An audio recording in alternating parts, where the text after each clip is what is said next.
Hello everyone, I'm librarian Bob Schmoen, and in this video I will demonstrate a couple of useful free tools in the RidewithGPS platform you may not be familiar with, and that answer questions recently submitted by our members.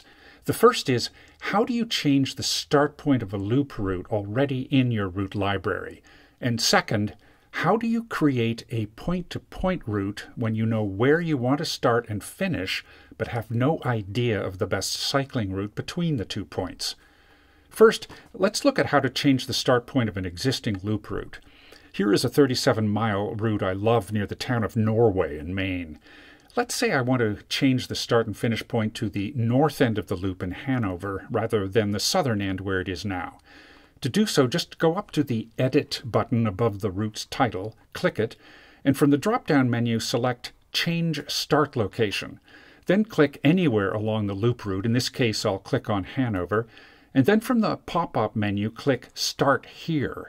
From the next window, click Save New Route on the lower left, and up will come the window where you can rename the route. In this case, I'll add With Hanover Start and Save. As it will be saved as a new route, the original route will also remain in your library. Now let's look at how to create a point-to-point route. Again, this is a free feature, so I'll start on my free personal account page. Then I'll go up to these upper tabs and click Route Planner. If you have an old route up, just go to the upper right and click Clear Map. First, go to the button under Routing and confirm that Cycling is selected. Also, it's important to know which map view to use for this tool and why, so let me dig into this a bit. The reason is that each map type leverages different map data and will often render different results. You may find that some roads show up on certain map types and not on others, because each of the map types prioritizes different uses. For example, OSM Outdoor is more likely to find gravel or trail routes.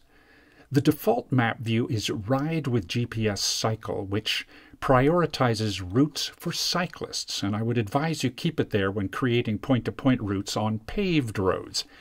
RidewithGPS Cycle is the platform's signature map type, and when using it for route creation, you will be leveraging the platform's custom routing algorithm, which prioritizes safe biking infrastructure and is not based on Google Maps data, but on the OpenStreetMaps database, a collective mapping project including cyclists that is constantly being updated. The RidewithGPS Cycle Map also uses a legend with symbols that can be very helpful, such as paths and tracks, paths with no bikes allowed, cycling-friendly paths and tracks, cycling-friendly roads, roads with bike lanes, and cycleways and cycling-designated paths. Cool also that bike shop locations are on this map view. Now on to our point-to-point route creation. For this demonstration, let's say I'm interested in seeing the Kensico Dam north of White Plains, as I've not been there before. I'll start the route at Grant's Tomb along Riverside, then go to the search bar in the upper right and type in Kensico Dam Plaza.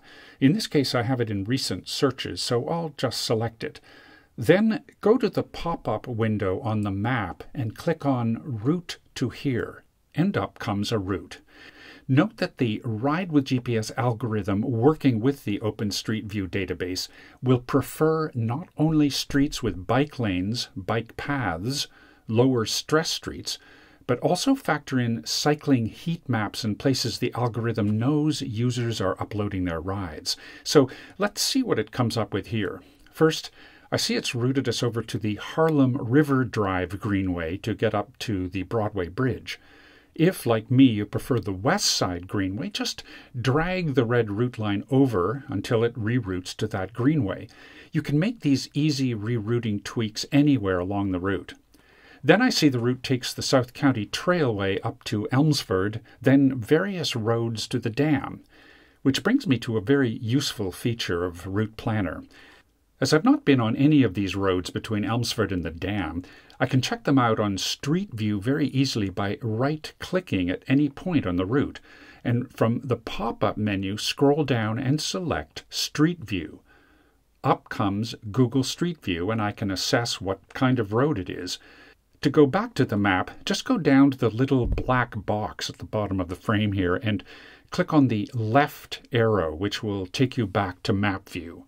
Then you can use Street View to look at as many of the new roads along the red route line as you wish.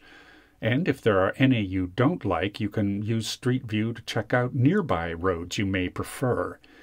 It's also worth noting that there is another way to access Street View whenever you're working in Route Planner. To do so, go to the right of the map and you'll see this little orange person-like icon. When you click and hold on the icon, then drag it into the map, notice the map view immediately changes to Google Maps and with the blue street lines indicating where Street View is active. Notice also the orange icon has a black circle underneath it to let you vector in on a location.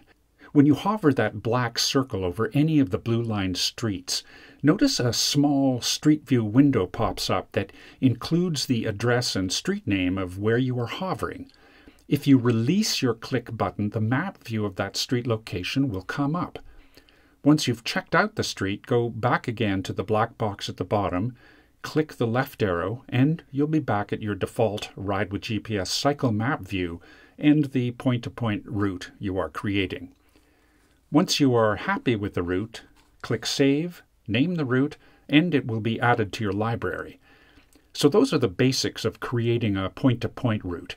As always, don't hesitate to contact me if you have any questions.